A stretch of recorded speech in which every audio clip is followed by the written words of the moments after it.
በስመ አብ ወወልድ ወመንፈስ ቅዱስ አሐዱ አምላክ አሜን። የአባቶቻችን አምላክ ቸሩ እግዚአብሔር የተመሰገነ ይሁን። እንደሰነበታችሁ። ያው ዝም ለማለት እንሞክራለን በብዙ ነገር ላይ፣ አንዳንዱ ግን በጣም ያስገርመኛል፣ እኔ ግራ ያገባኛል። እና ሰሞኑን አንድ ዘፋኝ ዘፈን አወጥቷል። ከዛ በኋላ ሜዳው ሁሉ በቃ በጭቅጭቅ ተሞልቷል።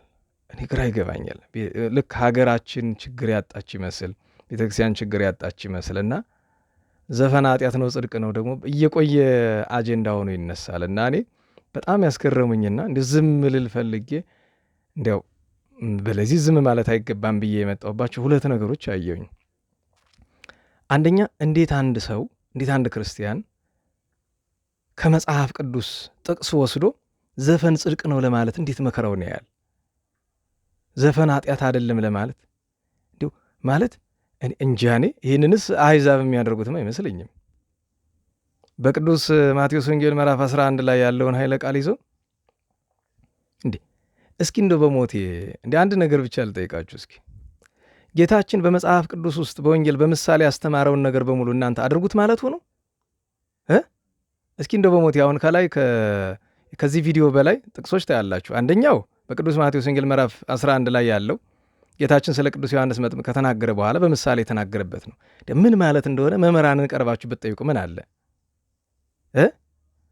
አቀነቀንላችሁ አልዘፈናችሁም ብሎ ስላለ ጌታችን ዝፈኑ ያላስመስላችሁ በክርስቶስን ማበል ይባላል እኮ። ይሄ ነውር እኮ ነው፣ ሐሳዊነት ነው እኮ። ይሄ እንዲህ ያላለውን ዝፈኑ አለ ጌታ። እንዲያው በመጽሐፍ ቅዱስ ያለ ምሳሌ ሁሉ መደረግ ካለበት እስኪ ሁለተኛውን ጥቅስ ዝቅ ብላችሁ እየጽፌላችኋለሁ። በሁለተኛ ጴጥሮስ ምዕራፍ 3:10 ላይ ያለውን እዩት እስኪ። ወዕለቱሰ ለእግዚአብሔር ግብተ ትመጽእ ከመ እንተ ሰራቂ ይላል አይደል? የእግዚአብሔር ቀን ዳግም ምጽአት እንደ ሌባ ትመጣለች አለ እና እንስረቅ ምሳሌን እንዲህ አይነት ነገር ነው። በነገራችሁ በጣም እኮ እኔ ይኸውላችሁ ዘፈን ጽድቅ ነው ኃጢአት ነው የሚለው አይደለም መጀመሪያ ነገር፣ ግን እንዴት የጌታችንን ቃል ለአመፃና ለኃጢአት ትጠቅሱታላችሁ? እንዴት የወንጌል ቃል ለአመፃ ይጠቀሳል? ደግሞ ያልተማረ ሰው በሆነ ተማራችሁ የምትባሉ ሰዎች ምን ነክቷችሁ ነው? በጤናችሁ ነው? ይህ እኮ ህመም ነው፣ በእውነት ትልቅ ህመም ነው። ዘፈን ኃጢአት አይደለም ለማለት ይህን ያህል መከራችሁ የምታየው ለምንድን ነው? የተነገረ ምሳሌው እኮ ማለት ማስረጃ ነው። በወቅቱ እስራኤላውያን የነበሩት በሚገባቸው ቋንቋ እናቶች ሲመጡ በሊጥ እየመሰለ፣ ገበሬዎች ሲመጡ በግብርና እየመሰለ፣ ነጋዴዎች ሲመጡ በንግድ እየመሰለ ያስተምራቸው ነበረ እንጂ እዛ ውስጥ የተመሰለው ምሳሌ እናንተ አድርጉት ጽድቅ ነው ማለት አይደለም። ዘፈንን ምሳሌ አድርጎ ስለተጠቀመበት ጌታችን ዝፈኑ ማለቱ ነው። ኧረ እብደት ነው ተዉ። እንደዛ ከሆነ ታዲያ የእግዚአብሔር ቀን እንደ ሌባ ትመጣለች ተብሏል። እሺ ሌባ ጽድቅ ነው? ሌብነት ጽድቅ ነው? እና ይሄ የጤና አይመስለኝም በመጀመሪያ ደረጃ። እና ባካችሁ አንድ ሁለተኛ ነገር ስለ ቤተ ክርስቲያን ወይም ማለት ስለ ሀገር ወይም እየተፈጠሩ ስላሉ ችግሮች ከማይናገር ሰባኪ ዘፋኝ ይሻላል። ምን ለማለት ነው? ይኸውላችሁ ሁለቱም ስተት ናቸው። ያያችሁ እውነትን የማይናገር ሀገር እየተበደለ ወገን እየተበደለ ሃይማኖት እየተበደለ የማይናገር ሰባኪ ስተት ነው። ዘፋኙም ስተት ነው። ዘፋኝነትም ስተት ነው። ሰባኪውም ያንን ባለማድረጉ ስተት ነው። ከንጽጽር ምን አስገባችሁ? ከትልቁ ሰይጣን ትንሹ ሰይጣን ይሻላል እኮ ማለት አስፈላጊ አይደለም። ሰይጣን ነው። ስተት ነው። ከትልቁ ሰይጣን ትንሹ ሰይጣን ይሻላል የሚባል ነገር የለም። ሰይጣን ነው። የጉዳቱ መጠን ሊለያይ ይችላል እንጂ ሰይጣን ነው። አንድ ሰባኪ እውነት ካልተናገረ፣ ወገን ሲገፋ፣ ሀገር ሲገፋ፣ ሃይማኖት ሲገፋ ካልተናገረ ስተት ነው። በዛው ልክ ዘፋኝነትም ስተት ነው። እንዲህ በሞቴ እስኪ እንዲያው መጽሐፍ ውስጥ ስለ ዘፈን ኃጢአትነት በስንት ቦታ ነው የተጠቀሰ? እናንተ በተለይ ቤተክርስቲያን መጻሕፍትን የተማራችሁ ወገኖቻችን፣ በቀለምም ቢሆን የተማራችሁ ወገኖቻችን እስኪ ሐዋርያትን ሲኖዶስ ተመልከቱ። እስኪ ዲድስቅልያን ተመልከቱ። እስኪ ፍትሐ ነገሥት ተመልከቱ። እስኪ ተግሣጽ ዮሐንስ አፈወርቅን ተመልከቱ። እንዲህ በመጀመሪያ ደረጃ ክርስቲያን እኮ ስለ አንድ ነገር መከራከር ያለበት ጌታችን አድርግ ብሎ ያዘዘው ወይ ቅዱሳን እስኪ እንደው ዝፈኑ የተባለ የት ቦታ ነው? እስኪ እንደው ይህን ያህል ለዘፈን ጥብቅና ያስቆማችሁ ነገር ምንድን ነው? እኔ ሰውየውን ዘፈን ያወጣውን ሰውዬ ስለ መንቀፍ ስላለ መንቀፍ አይደለም። እሱን የምነቅፍበት ምክንያት የለኝም። እኔ ማለት ዘፈን ኃጢአት መሆኑን ግን ከመናገር አልቆጠብም። ዝም ብዬ ነበረ፣ ግን በዛ። በነገራችሁ ላይ ያቅለሸልሻል እኮ ሲበዛ። በተለይ እንዲያው ያልተማረው ሰው ችግር የለውም። ፊደል የቆጠራችሁ መጽሐፍ የተመለከታችሁ እንዲሁ በትምህርት ያለፋችሁ ሰዎች ምን ነክቷችሁ ነው? ዝም እኮ ጌጽ ነው።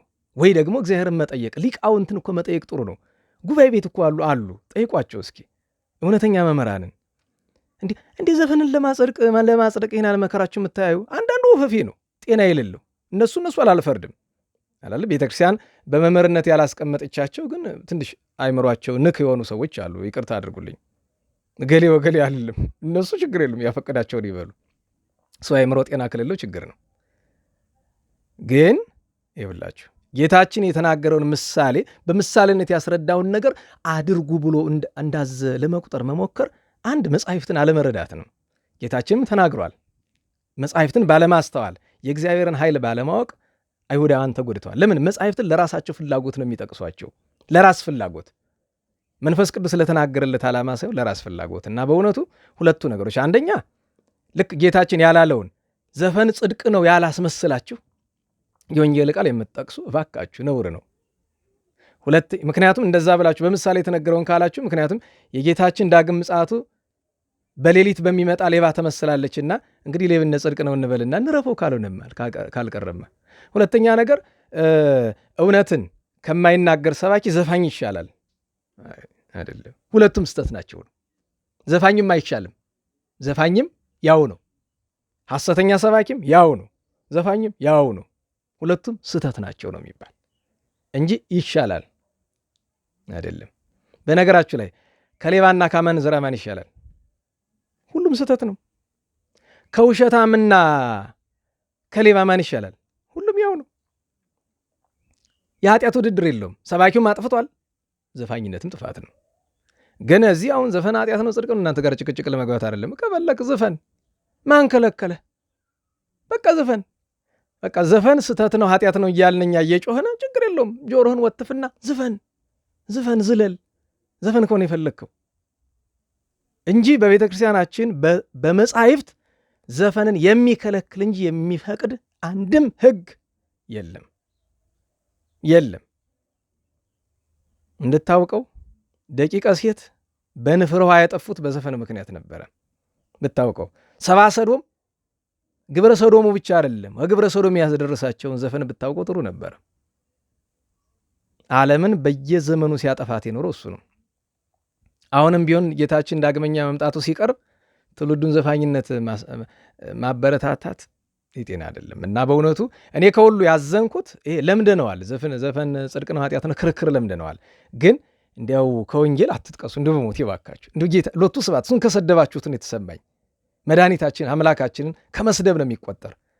ለገዛ ፈቃድ ለገዛ ፍላጎት ያላለውን ነገር ዝፈኑ ሳይል ምሳሌ አድርጎ የጠቀሰውን ነገር አድርጉ አይልም።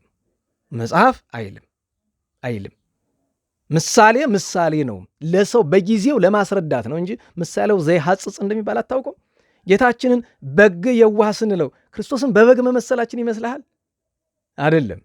ለጊዜው ለእኛ ጭንቅላት እንዲመጥን ነው እንጂ እኮ ታውቃላችሁ፣ ቤተክርስቲያናችን ምሳሌ እኮ ታውቃላችሁ በጣም ጥንቃቄ ይፈልጋል። ለእኛ አይምሮ ሲባል የተነገረ ለማስረዳት የተነገረ ነገር እንጂ አድርጉ ማለት አይደለም። ያንን ነገር አድርጉ ማለት ነው። ምሳሌ የተደረገው ነገር ሁሉ ይደረጋል። ደጋግሜ ነግሬያቸዋለሁ የቀደሙን ጥቅስ በቃ። ምክንያቱም ሌባ ምሳሌ ሆኗል። አመፀኛ ዳኛ ምሳሌ ሆኗል። ሌባ ምሳሌ ሆኗል። እና እኛ ሌባ እንሁን አመፀኛ ዳኛ እንሁን እና ተገቢ አይደለም። እናስተውል፣ ግድ የላችሁም። ይህም እንደሚያበሳጫችሁ ብዙዎቻችሁን አውቃለሁ። ዋናው ሐቁ መነገሩ ነው። ቀሪው አንተ ነው። ደይድ የካበዘ ፈቀድከ ነው ወደ ወደድከው። ለእግዚአብሔር ለአምላካችን ለድንግል ለእመቤታችን ለቅዱሳን ክብር ምስጋና ይሁን። ሰላም ያውለን።